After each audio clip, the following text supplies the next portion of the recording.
Na primeira semana de abril de 1967, o professor de história Ron Jones foi demitido da escola Cubberley High, em Palo Alto, Califórnia. E o seu crime foi ensinar aos alunos o perigo do contágio das ideologias totalitárias como o nazismo, o fascismo e o comunismo. Só que o grande problema foi que, para fazer isso, ele decidiu sair da teoria e criou um experimento social com os seus alunos. O que ele não esperava é que as coisas escalariam depressa, e em menos de 5 dias ele se tornaria o líder supremo de um movimento totalitário, tendo seus alunos como seus súditos. E o filme A Onda transforma esse experimento do Ron Jones em um drama no qual nós conseguimos nos ver inseridos. Essa é uma história que nos ensina o perigo das ideologias e nos mostra como nós estamos a uma geração de distância do surgimento de uma ditadura totalitária, sendo que qualquer um de nós pode se tornar um súdito fiel de um movimento assim, inclusive você. Olá, eu sou o Guilherme e esse é o canal Criando Raízes. E eu acredito que existem grandes chances de você ter assistido a esse filme no colégio. Afinal, muitos professores de história e filosofia o adoram. E se esse foi o seu caso, assim como foi o meu caso, deixa aqui nos comentários para eu ficar sabendo. E sem mais delongas, vamos para nossa análise. O filme começa nos mostrando o protagonista dessa história, que é o professor Wenger. Nós vemos ele com a camisa do Ramones em seu carro antigo, ouvindo a música Rock and Roll High School. E toda essa escolha para a primeira aparição dele já é simbólica. O carro antigo já nos mostra que ele é alguém que não se importa tanto com a opinião comum da sociedade como um todo. E a música, junto com a camisa dos Ramones, trazem um certo tom de rebeldia para esse personagem. Isso porque essa música, principalmente, tem uma letra que fala diretamente contra a escola, contra as normas sociais e contra a disciplina. Isso é algo curioso, porque essa música é o completo oposto do resultado final do experimento que o professor Wenger sequer sabe que fará. E quando ele chega na escola, nós descobrimos que aquela será uma semana acadêmica. E o professor Wenger acreditava firmemente que ele iria dar aula sobre o tema da anarquia. Porém, esse tema já tinha sido escolhido por um outro professor e acaba sobrando para ele dar aula sobre o tema da autocracia. E já em sala de aula, diante dos alunos, o professor Wenger explica que a autocracia é um termo que vem do grego e significa um regime de poder único. E para começar a quebrar o gelo e entrar em mais contato com a turma, ele pede alguns exemplos de regimes autocráticos que surgiram ao longo da história.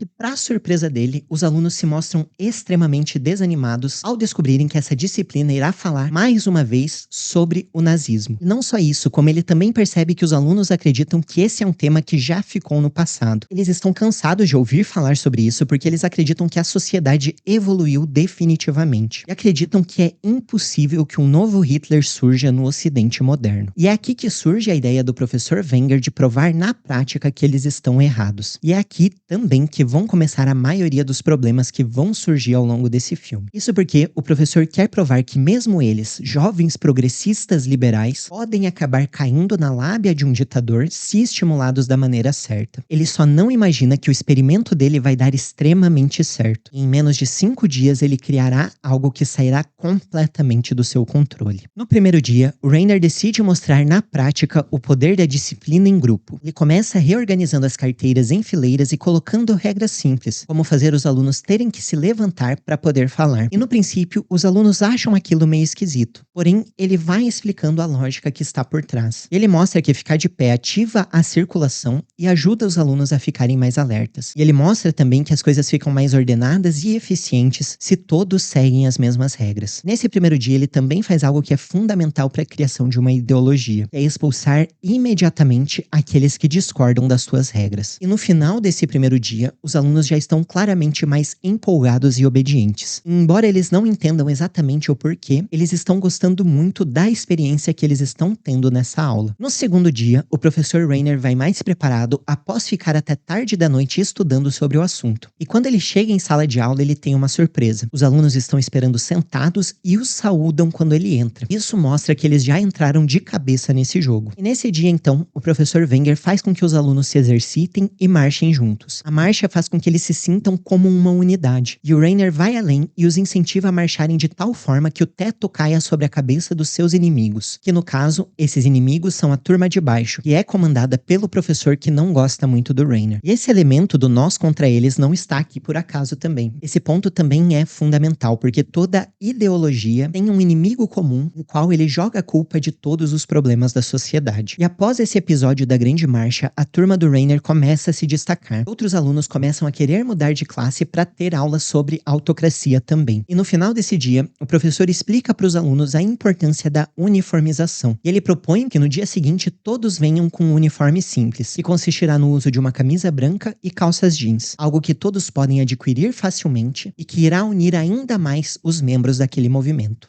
E no amanhecer do terceiro dia, nós vemos que a grande maioria aderiu à proposta do professor. E o uniforme já passou a se tornar a regra desse movimento. E não só isso, como também quem não veio de camisa branca começou a ser visto com desconfiança. E a Carol, que é uma das protagonistas e decidiu não aderir à uniformização, sequer teve a sua opinião escutada pelo professor Rainer, justamente por não querer obedecer a essa regra. E nesse dia, nós vemos que as coisas começam a ficar mais sérias e oficiais. Eles decidem por votação o nome do movimento, que passará a se chamar A Onda, criam uma marca própria para o grupo. E aqui, o sentimento de comunidade começa a se intensificar, tanto que os antigos valentões da turma decidem ajudar o nerd quando vem alguém de fora do movimento fazendo bullying com ele. Isso porque, agora eles como membros da Onda, devem cuidar uns dos outros. E embora pareça que as coisas estejam indo bem e os alunos estejam melhorando, justamente por estarem mais focados, mais determinados e mais empenhados nesse projeto, na noite desse dia, as coisas começam a sair um pouco de controle. Isso porque os membros da Onda levaram as coisas para fora da sala de aula e decidiram ir pichar as ruas da cidade com o símbolo que eles criaram para si. E essa é a primeira vez de muitas em que as coisas vão tomar uma proporção para além daquilo que era esperado pelo professor. Porém, como o Wenger ainda não sabe de tudo isso que aconteceu, no quarto dia as aulas continuam normalmente. E nesse dia eles criam o comprimento do grupo. E esse era o passo final que faltava para eles terem uma identidade ideológica completa. E aqui,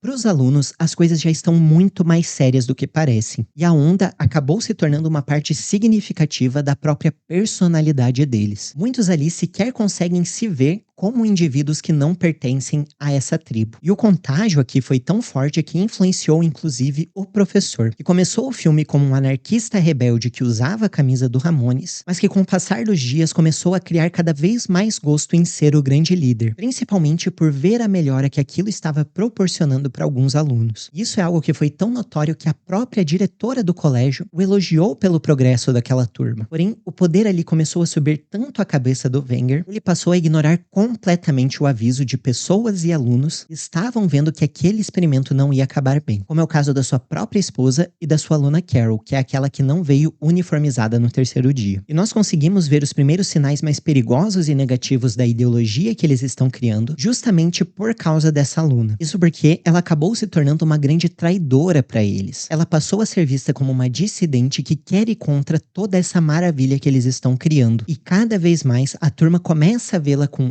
hostilidade e a tratá-la como uma inimiga. E é só no quinto dia que o Wenger começa a entender que esse projeto que ele criou está saindo do controle. Isso porque ele vê nos jornais as pichações que a Onda fez na noite de terça-feira, descobre que o seu aluno Tim, que provavelmente é o seguidor mais fanático do movimento, dormiu na frente da casa do Wenger para proteger o grande líder do movimento, com medo de que ele seja atacado enquanto está dormindo. E o Wenger, que não tinha notado ainda que os alunos estavam tão imersos nesse projeto, começa o dia dando uma grande bronca na turma. Isso porque, embora ele tivesse falado claramente lá no começo que ele iria manipulá-los, eles não entenderam que o grande objetivo era mostrar que aquilo era errado. E estavam realmente levando a Onda como algo sério que veio pra ficar e pra mudar a sociedade. Porém, essa bronca não foi o suficiente. E no período da tarde, os membros da Onda vão para um campeonato de polo aquático, do qual alguns membros do movimento faz parte. E lá, eles começam a brigar violentamente com a torcida adversária. E é aqui que o professor Rainer vê que se ele não fizer nada, a Onda irá continuar e irá se expandir, quer ele queira, quer não. Então ele convoca uma reunião no auditório com todos os membros do movimento. E essa provavelmente é a cena mais famosa desse filme. Nessa palestra, o Sr. Wenger se porta como um verdadeiro ditador no movimento e faz com que os alunos entrem completamente no clima. E através de um discurso emotivo contra a sociedade atual, ele motiva os alunos a acreditarem que a única solução para o país é o crescimento do movimento à Onda. E com isso, todos ali começam a ficar extremamente empolgados. Porém, no meio deles, nós temos mais um que começa a se tornar um dissidente, que é o Marco, o namorado da Carol. Esse personagem também começou a ver os problemas internos do movimento nos últimos dias e questiona abertamente o Sr. Wenger durante o seu discurso. E aqui, os alunos começam a sentir uma raiva irracional dele. E o professor Wenger usa esse movimento para inverter o jogo e mostrar para os alunos que aquilo está tomando proporções incontroláveis. E que no momento, embora os alunos só queiram o afastamento e a expulsão do Marco, num futuro próximo, se as coisas continuarem escalando, eles vão começar a querer a prisão ou até a morte de quem pensa diferente.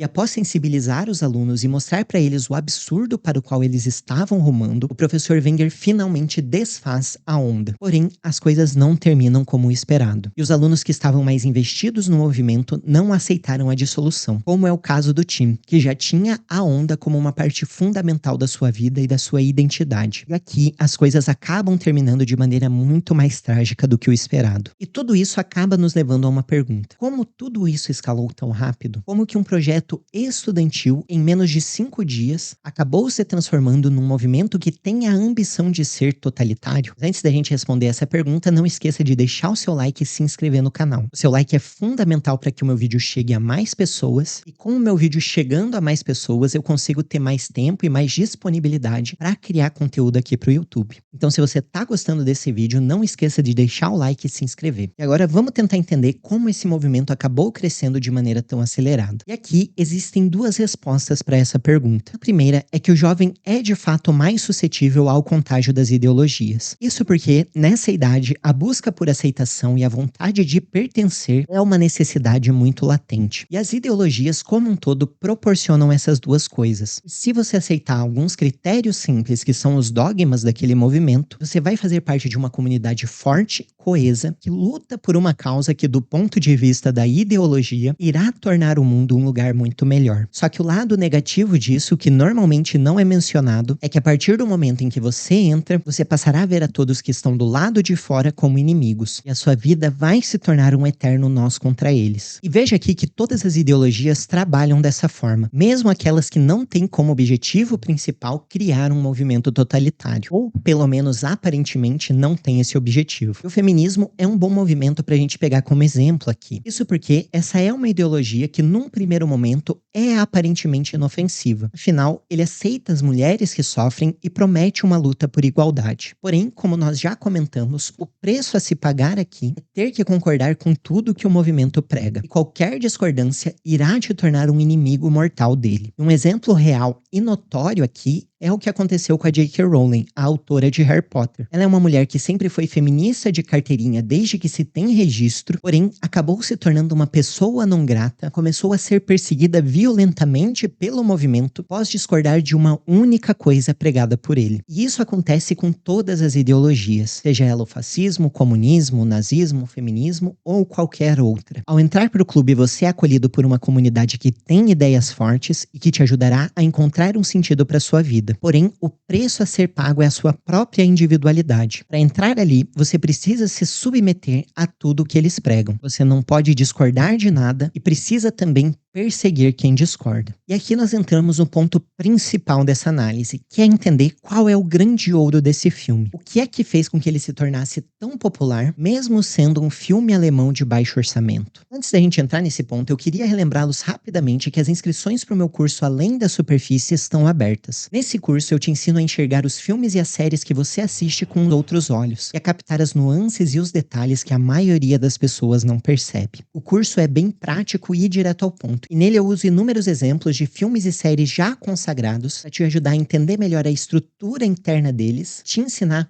como interpretá-los de uma maneira mais profunda. Então, se você tiver interesse, o link vai estar na descrição e no primeiro comentário fixado. E vamos responder agora a nossa última pergunta. Qual é o grande ouro que esse filme nos traz? E é muito evidente aqui que o filme se destaca pela reflexão filosófica que ele faz. E aqui eu quero dar uma ênfase especial às nuances que ele carrega. Isso porque seria muito fácil aqui, com essa temática, transformar esse filme numa peça de propaganda que demoniza exclusivamente a ideologia fascista. Porém, esse filme se destaca justamente por preferir explorar as nuances. E ele mostra, inclusive, que existe uma motivação racional para as pessoas começarem a aderir a uma ideologia. Porém, ele também deixa claro que o preço a se pagar por esses pontos positivos é a criação de algo que pode levar a uma catástrofe. E justamente por ter essa motivação racional positiva, a ideologia acaba se tornando muito mais perigosa do que parece. Por exemplo, nós conseguimos ver no filme claramente como esse experimento do professor Wenger ajudou alguns alunos, principalmente aqueles que eram mais tímidos e introvertidos. Um dos alunos conseguiu ser mais altivo e, com isso, conseguiu trazer mais ordem para a peça de teatro que ele estava dirigindo. Outra aluna, que era um pouco mais tímida, mais retraída, se tornou mais confiante e participativa ao longo dos dias do projeto. O Tim, que é um dos personagens principais dessa obra, encontrou na onda um sentido para sua própria vida. Os valentões da turma começaram a ajudar os alunos que eram mais excluídos, e o clube de polo aquático da escola, que não tinha nenhum apoio, passou a ter uma torcida massiva. Tudo isso, além de ter criado um sentimento de unidade e de comunidade na turma como um todo. Isso porque, como eles tinham uma causa, eles queriam ter disciplina e foco para lutar por ela. E queriam que cada vez mais pessoas participassem daquilo junto com eles. Porém, nós vimos que o lado negativo das ideologias também foi escalando com o passar dos dias. E aquela leve rejeição do começo a quem estava do lado de fora passou a se tornar um ódio real àqueles que discordavam da onda. E justamente por mostrar todas essas nuances, o filme consegue passar com sucesso a sua mensagem principal, que é que, embora a sociedade se modernize e a tecnologia evolua, o ser humano permanece o mesmo. E os erros históricos que aparentemente ficaram no passado podem voltar a nos atormentar. E geralmente, uma geração é o suficiente para que tudo aquilo que foi construído ao longo de séculos venha ao chão.